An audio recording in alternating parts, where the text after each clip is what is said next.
Pornography থেকে বাঁচার উপায় কি? ডাক্তার হয়ে চোখের হেফাজত করার উপায় কি?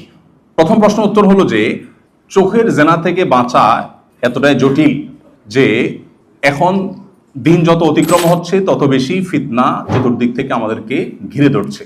আপনি আর সব করতে পারবেন, ইমানের উপরে টিকে থাকা কঠিন, আপনার আমল টিকে রাখা কঠিন। তো এটার জন্য দরকার হলো আসলে শক্ত সিদ্ধান্ত। নিজের বিরুদ্ধে খুব মানুষের রোগ যখন জটিল হয় তখন অপারেশন দরকার হয়। এই সিদ্ধান্তগুলো কোনো নর্মাল আমলের বিষয় না। অনেকে বলে ভাই একটা আমল শিখা দেন যেটা করলে পর্নোগ্রাফি দূর হয়ে যাবে। আমি বললাম আপনি তো হইছে ক্যান্সার, চাচ্ছেন ট্যাবলেট। ক্যান্সারের জন্য তো ট্যাবলেট না, থেরাপি লাগবে বা অপারেশন লাগবে, তাই না? সো এই পর্যায়ে কঠিন সিদ্ধান্ত নেওয়াটা গুরুত্বপূর্ণ। জীবনের প্রত্যেকটা পর্যায়ে এসে আমরা সবাই জানি, সবাই একমত হব, এমন এমন ইস্যু আছে যে ইস্যুগুলোতে আসলে খুব শক্ত সিদ্ধান্ত নিতে হয়। এই শক্ত সিদ্ধান্ত নিতে যতটা কষ্ট মনে হয় আসলে নিলে এত কষ্ট হয় না। যাদের এই এডিকশন আছে তারা কোনো একটা ডিভাইসের মাধ্যমে এটা দেখেন, এই তো ডিভাইসটা চেঞ্জ করে ফেললে হয়ে গেল, একটা বাটন ফোনে চলে গেলে হয়ে গেল। খুব জটিল কাজ। দেখেন এই সহজ কাজটা কিভাবে করবে জন্য সিকিউরিটি লিখে দিয়েছি। কাজটা খুব সহজ না। আমি স্মার্টফোনটা বিক্রি করে একটা বাটন ফোনে চলে আসলাম। হ্যাঁ, কিছু অসুবিধা হবে, বাট আমি বড় কোনো সমস্যা থেকে বাঁচার জন্য কিছু অসুবিধা তো আমি মেনেই নিব, তাই না? এবং এভাবে যদি আমি বেশি না কয়েক মাস চলতে পারি, ইনশাআল্লাহ আবার আমি কামব্যাক করলে অসুবিধা হবে না। আল্লাহ রাব্বুল আলামিন অনেক গুনাহের ক্ষেত্রে বলেছেন তোমরা গুনাহ করবে না, লা তাকতুলুন নাফস, মানুষ হত্যা করো না। দেখেন জেনা, ব্যভিচার এমন পাপ, এমন গুনাহ, আল্লাহ এই সম্পর্কে বলেছেন লা তাজনু না বলে আল্লাহ বলেছেন লা তাকরাবুজ জিনা, তোমরা জেনার কাছেও যেও না। ইন্টারেস্টিং বিষয় না? আল্লাহ বলেন নাই যে হত্যার কাছেও যেও না, আল্লাহ বলেছেন হত্যা করো না, সাফ। কিন্তু জেনার ব্যাপারে আসছে আল্লাহ বলেছেন ওয়ালা তাকরাবুজ জিনা, তোমরা জেনার ব্যভিচারের কাছেও যেও না। কেন আল্লাহ এভাবে বললেন?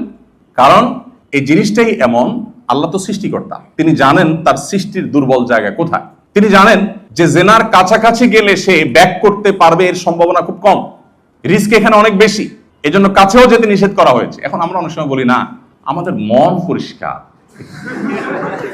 হুজুরদের মনগুলো সব ছোট, হুজুররা খুব লেন চিন্তা করে। কেন এত পর্দা রদ্দা করতে হয় ভাই? মনের পর্দা বড় পর্দা, মনের পর্দা বড় পর্দা। এবং এই জায়গাটাতে বিশেষ করে আপনার বেশিরভাগ মানুষ মনে করে কেন মা বোনের মতো দেখা যায় না, পরনারী কেন এত পর্দা মেনটেন করতে হবে? ওই যে কদিন আগে না শুনছেন যে কোন একজন স্টুডেন্ট আপনাদের মতোই বাইরে যাবে, সে টাকা জমাতে গেছে ব্যাংকের বুথে, ওখানে রিসিপশনে মহিলা ছিল। বেশ ঘটনাটা সারা দেশে ব্যাপক আলোচনা জন্ম দিয়েছে, টকশোগুলোর বেশ গুরুত্বপূর্ণ টপিক হয়েছিল এটা। তো ভদ্র মহিলার কাছে টাকা জমা দিতে গেছে, ক্যাশিয়ার ছিলেন উনি।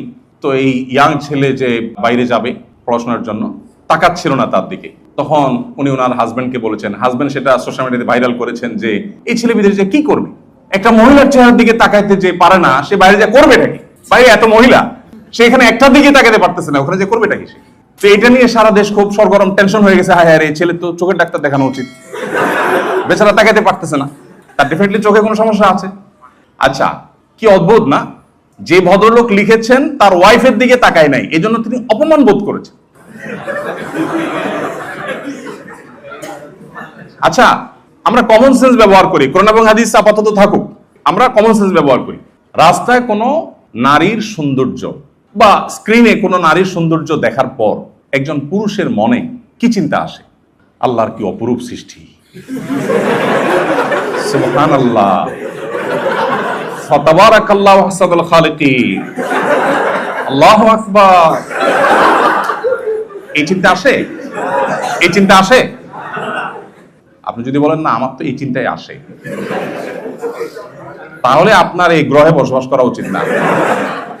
আপনার হয় কবরে চলে যাওয়া উচিত, তার নামে ডাক্তার দেখানো উচিত।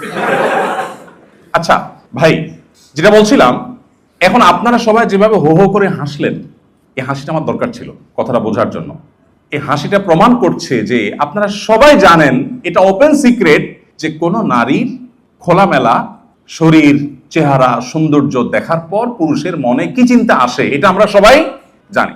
কেউ যদি বলে না না ভাই আমার এসব চিন্তা আসে না, তাহলে আমরা তাকে নিয়ে বরং হাসাহাসি করবো, তাই না? এটা তো বাস্তবতা।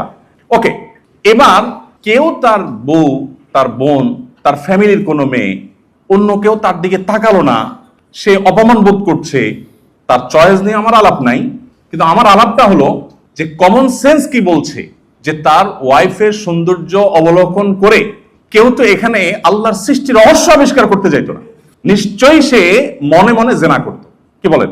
জেনার বিভিন্ন লেভেল আছে, ধরেই যে একেবারে সে সিরিয়াস লেভেলের জেনা করতো, মনের জেনা, আমি সেটা বলছি না, বাট শুরুটা হতো, ঠিক কিনা বলেন? তাহলে একজন, আপনি ইসলামকে এক পাশে রেখেও যদি চিন্তা করেন, একজন মিনিমাম কমন সেন্সালা মানুষ তার স্ত্রী, তার ফ্যামিলির কোনো মেয়ের সৌন্দর্য অবলোকন করে, অন্যান্য আজকাল সোশ্যাল মিডিয়া দেখেন কাপল ব্লগ আর কত কিছু বাইর হয়েছে না, বইয়ের ছবি দিয়ে দেয়, কেউ যখন লিখে দেয় কি জানি কি কি লেখে কমেন্টগুলো, সাধারণত সুন্দর কোনো মহিলার ছবি দিল, নিজের বউর ছবি দিল, ফ্রেন্ড লিস্টের লোকজন এসে কি লেখে,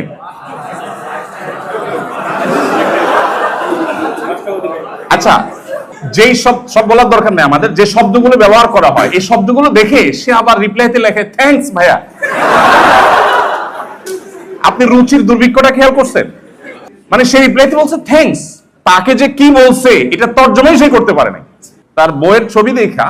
দেখেন এই কথাগুলোকে আমাদের অনেক বন্ধুরা মনে করে এই বেটা হুজুররা না, ওই যে একটু আগে বললাম হুজুররা না, এদের চিন্তাধারাগুলো এত নিচু।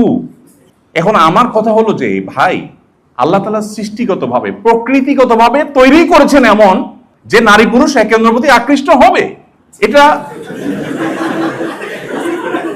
এটা তো আল্লাহ তাআলা প্রকৃতিভাবে করে রেখেছেন। এখন সেজন্যই তো এই জায়গাটাতে আল্লাহ রাব্বুল আলামিন আমাদেরকে প্রতিবন্ধকতা দিয়েছেন। আসলে আমরা মূল জায়গায়